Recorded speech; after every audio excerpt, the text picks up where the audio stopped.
ಕರ್ತನಿಗೆ ಸುದ್ದಿಗಳು, ನಿಮ್ಮೆಲ್ಲರಿಗೆ ಸುದ್ದಿಗಳು. ಚೆನ್ನಾಗಿದ್ದೀರಪ್ಪ?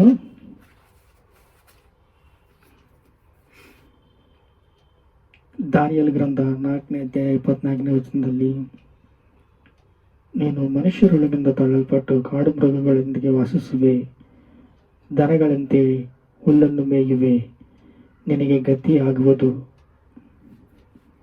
ಏನ್ರಿ ವಾಕ್ಯ ಭಾಗದಲ್ಲಿ? ಪವಿತ್ರಾತ್ಮನನ್ನು ಕೇಳೋಣ. ಯಾಕೆ ನಮಗೆ ಈ ಗತಿ? ದೇವರೇ, ಇಂಥ ದುಸ್ಥಿತಿ ನಮಗೆ ಏಕೆ? ನಮ್ಮಿಂದ ಏನು ಮಾಡಬೇಕಂತ ಇದೆಯಾ? ದೇವ್ರನ್ನ ಕೇಳ್ರಿ. ಪವಿತ್ರಾತ್ಮನೇ, ನಮ್ಮ ಹೃದಯವನ್ನು ತಿಳಿದುಕೊಂಡು ನೀನು ಮಾತಾಡ್ತಿದೀಯಾ ತಂದೆ.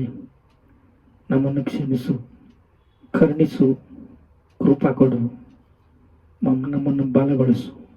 ಸ್ತೋತ್ರ, ಸ್ತೋತ್ರ, ಸ್ತೋತ್ರ. ನೋಡ್ರಿ, ವಾಕ್ಯವು ನಮ್ಮನ್ನು ಪ್ರೀತಿಸ್ತಾ ಇದೆ, ಸಹಿಸ್ತಾ ಇದೆ, ತಾಳ್ಮೆಯಿಂದ ನೋಡ್ಕೊಳ್ತಾ ಇದೆ. ಹಾಗಾಗಿ ನಾವು ತಾಳ್ಮೆಯಿಂದ ದೇವರು ನೋಡ್ತಾ ಇದ್ದಾರೆ ಅಂತ ನಾವು ಇಷ್ಟವಾದ ಕೆಲಸ ಮಾಡಬೇಕಾ? ಮನುಷ್ಯನಿಗೆ ಗರ್ವ ಬಂದ್ಬಿಟ್ರೆ ಅವನು ಯಾರಿಗೆ ಕಂಟ್ರೋಲ್ನಲ್ಲಿ ಇರಲ್ಲ. ಅವನೊಂದು ಯುಗೋ ಬಂದ್ಬಿಡುತ್ತೆ. ನಾನೇ ಇದನ್ನೆಲ್ಲ ಮಾಡ್ತಾ ಇದ್ದೀನಿ, ಹೌದ್ರಿ, ನಾನೇ ಇದನ್ನೆಲ್ಲ ಮಾಡ್ತಾ ಇದ್ದೀನಿ ಅಂತ ಬಹು ಗರ್ವ, ನಾಶನಕ್ಕೆ ಮುಂದೆ ಗರ್ವ ಬರುತ್ತಂತೆ. ನಮಗೆ ನಾಶನ ಬರಬೇಕು ಅಂದರೆ ಮುಂದೆ ನಮ್ಮಲ್ಲಿ ಏನು ನಡೀತಾ ಇದೆ? ಗರ್ವ ಬರ್ತಾ ಇದೆ. ಒಂದು ವಿಷಯ ನೋಡ್ರಿ, ನನ್ನ ಮಹಿಮೆ ಪ್ರಸಿದ್ಧಿಗೆ ಬರುವಂತೆ ನನ್ನ ಸಾಮರ್ಥ್ಯ ಬಲದಿಂದ ರಾಜನಿವಾಸಕ್ಕಾಗಿ ನಾನು ಕಟ್ಟಿಸಿಕೊಂಡುವುದು ಈಗೋ ಮಹಾಪಟ್ಟಣವೇ. ಈ ಮಹಾಪಟ್ಟಣವನ್ನು ನಾನು ಕಟ್ಟಿಸಿಕೊಂಡಿದ್ದೀನಲ್ಲ. ನಬೂಕದ್ನೆಚ್ಚರ್ ಹೇಳ್ತಾ ಇದ್ದಾನೆ ನೋಡ್ರಿ, ಈ ಮಹಾಪಟ್ಟಣ ನಾನು ಕಟ್ಟಿಸಿಕೊಂಡಿದ್ದೇನೆ, ಆದರೆ ನಾನು ಮಾತಾಡಿದರೆ ನನಗೆಷ್ಟು ಬೆಲೆ ಇದೆ? ನಾನು ರಾಜನಲ್ಲ. ಈ ದಾನಿಯಲ್ಲಿ ನೋಡು, ನನ್ನನ್ನು ಹೇಗೆ ಸಿಕ್ಕಾಕೊಂಡಿಸ್ತಾ ಇದ್ದಾನೆ ಅಂತ ಬಹು ಭಾರಿ. ನೋಡಿ, ನಮಗೆ ದೇವರು ಏನು ಹೇಳ್ತಾ ಇದ್ದಾರೆ ಅಂದರೆ, ಮಾತು ದ್ವಿತೀಯೋಪದೇಶ ಕಾಂಡದಲ್ಲಿ 31:8, ಯೆಹೋವನು ತಾನೇ ನಿಮ್ಮ ಮುಂದುಗಡೆ ಹೋಗುವನು, ಆತನೇ ನಿಮ್ಮ ಸಂಗಡ ಇರುವನು, ಆತನು ಅಪಜಯಕ್ಕೆ ಗುರಿಪಡಿಸುವುದಿಲ್ಲ, ಕೈ ಬಿಡುವುದಿಲ್ಲ, ಅಂಜಬೇಡ, ಧೈರ್ಯದಿಂದಿರು. ತಾನೇ ನಿಮ್ಮ ಮುಂದುಗಡೆ ಹೋಗ್ತಾನಂತೆ, ನಮ್ಮ ಸಂಗಡ ಇರ್ತಾನಂತೆ, ಅಪಜಯಕ್ಕೆ ಗುರಿಪಡಿಸುವುದಿಲ್ಲ, ಕೈ ಬಿಡುವುದಿಲ್ಲ, ಅಂಜಬೇಡ, ಧೈರ್ಯದಿಂದ ಇರು ಅಂತ ಹೇಳ್ತಾ ಇದ್ದಾನೆ. ಕೈ ಬಿಡುವುದಿಲ್ಲ, ಅಂಜಬೇಡ, ಧೈರ್ಯದಿಂದರು ಅಂತ ಹೇಳಿದಾಗ ನೋಡ್ರಿ, ನೆಬೂಕದ್ನೆಚ್ಚರ್ ಗರ್ವದಿಂದ ನಾನು ಕಟ್ಟಿಕೊಂಡಿರುವ ಈ ಮಂದಿರವು, ನಾನು ಕಟ್ಟಿಕೊಂಡಿರುವ ಈ ಸಿಂಹಾಸನವು, ನಾನು ಕಟ್ಟಿಕೊಂಡಿರುವ ನೋಡಿ ನನ್ನ ರಾಜ್ಯದಲ್ಲಿ ರಾಜನಾಗಿ ನೆಲೆಗೊಂಡನಲ್ಲ, ನನ್ನ ಮಹಿಮೆಯು ಅತ್ಯಧಿಕ. ಈ ನೆಬೂಕದ್ನೆಚ್ಚರ್ ನೋಡ್ರಿ ಎಷ್ಟು ಗರ್ವ ಪಡ್ತಾ ಇದ್ದಾನೆ.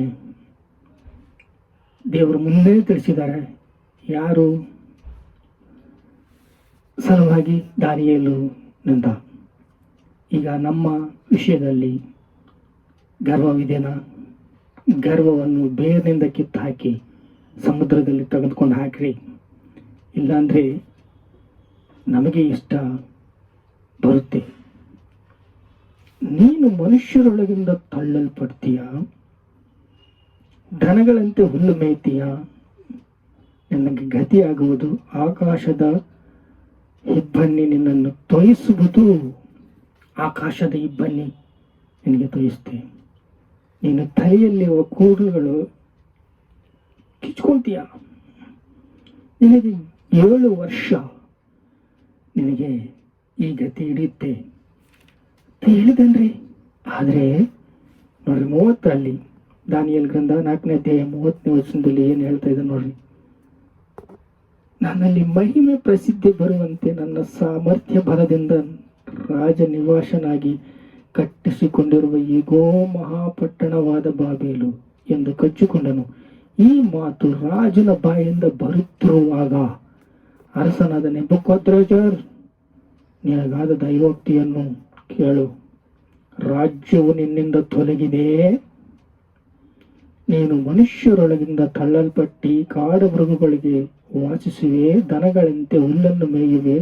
ನಿನ್ನ ಗತಿಯಾಗುವುದು ಪರಾತ್ಪರವಾದ ದೇವರು ರಾಜ್ಯದಲ್ಲಿ ರಾಜನಾಗಿ ಅದನ್ನು ತನಗೆ ಬೇಕಾಗಿರುವವರಿಗೆ ಒಪ್ಪಿಸುತ್ತಾನೆ. 7 ವರ್ಷಗಳು ಶಿಕ್ಷೆ. ಗರ್ವ ಮನುಷ್ಯನನ್ನ ಏನ್ ಮಾಡುತ್ತೆ ಗೊತ್ತಾ? ಸುಮ್ಮನೆ ಸಿಂಹಾಸನದಿಂದ ತಳಕ್ಕೆ ನೆಟ್ಟುತ್ತೆ. ಸುಮ್ಮನೆ ರಾಜನು ಎಂತ ಆರಾಮಾಗಿದ್ದ ನೋಡ್ರಿ, ಅವನಿಗೆ ಗರ್ವ ಬಂದಿದೆ ಅಂತ. ಗರ್ವ ಬಂದಿರುವ ಇಂದಿನ ದಿವಸ ಯಾರಾದರೂ ಸಹ ಇದೇ ಗತಿ ಇಡುತ್ತೆ. ನಮ್ಮ ಹೃದಯ ಹಂಗಿದೆ. ಇಂದಿನ ದಿವಸ ಪರೀಕ್ಷೆ ಮಾಡ್ತಾ ಇದ್ದಾನೆ ದೇವರು. ನಿಮಗೆ ಗರ್ವ ಇದೆನಾ? ಬೇರಿನಿಂದ ಕಿತ್ತು ಹಾಕು. ಅದನ್ನ ನೀನು ಗುಣಪಡಿಸ್ಕೊಂಡ್ರೆ, ನೀನು ತಾಳ್ಮೆಯಿಂದ ದೇವರನ್ನು ಕರುಣಿಸಪ್ಪ, ನನ್ನನ್ನು ಕರುಣಿಸು ಅಂತ ಕೇಳಿದರೆ ದೇವರು ಕರುಣಿಸುತ್ತಾರೆ. ನೆಬೂಕದ್ನೆಚ್ಚರ್ ಹಿಡಿದ ಗತಿಯನ್ನು ನಿನಗೆ ಹಿಡಿದ್ರೆ ನೀನು ತಟ್ಕೊಳಕ್ಕಾಗಲ್ಲ. ಯಾಕೆ ಗೊತ್ತಾ?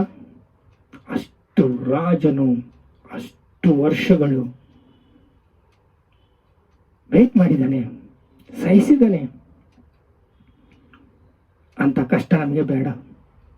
ಇಂದಿನ ದಿವಸ ನಾವು ಒಪ್ಪಿಸ್ಕೊಳ್ಳೋಣ, ಹೃದಯವನ್ನು ಒಪ್ಪಿಸ್ಕೊಳ್ಳೋಣ, ನಮ್ಮ ಪಾಪಗಳನ್ನು ಒಪ್ಪಿಸ್ಕೊಳ್ಳೋಣ. ಬನ್ರಿ ಪ್ರಾರ್ಥನೆ ಮಾಡೋಣ. ತಂದೆ, ನಿಮಗೆ ಸ್ತೋತ್ರ ಸ್ತೋತ್ರ ಸ್ತೋತ್ರ. ನಾವು ಬಹು ಕೆಟ್ಟ ಚಾಳಿಯಿಂದ, ಗರ್ವದಿಂದ ನಮ್ಮ ಹೃದಯವು ತುಂಬಿದೆ ತಂದೆ. ನಮ್ಮನ್ನು ಕರುಣಿಸು ತಂದೆ, ಕರುಣಿಸು. ನಮ್ಮ ಪಾಪಗಳನ್ನು ಕ್ಷಮಿಸು. ನಿಮ್ಮ ರಕ್ತದಿಂದ ನಮ್ಮನ್ನು ತೊಳೆಯಿರಿ, ನಮ್ಮ ಪಾಪಗಳನ್ನು ತೊಳೆಯಿರಿ, ನಮ್ಮನ್ನು ಕ್ಷಮಿಸಿರಿ. ನಿಮಗೆ ಸಮಸ್ತ ಮಹಿಮೆ ಘನತ ಪ್ರಭಾವಗಳು ಕೊಡ್ತಾ ಇದೀವಿ ತಂದೆ. ಆಮೆನ್.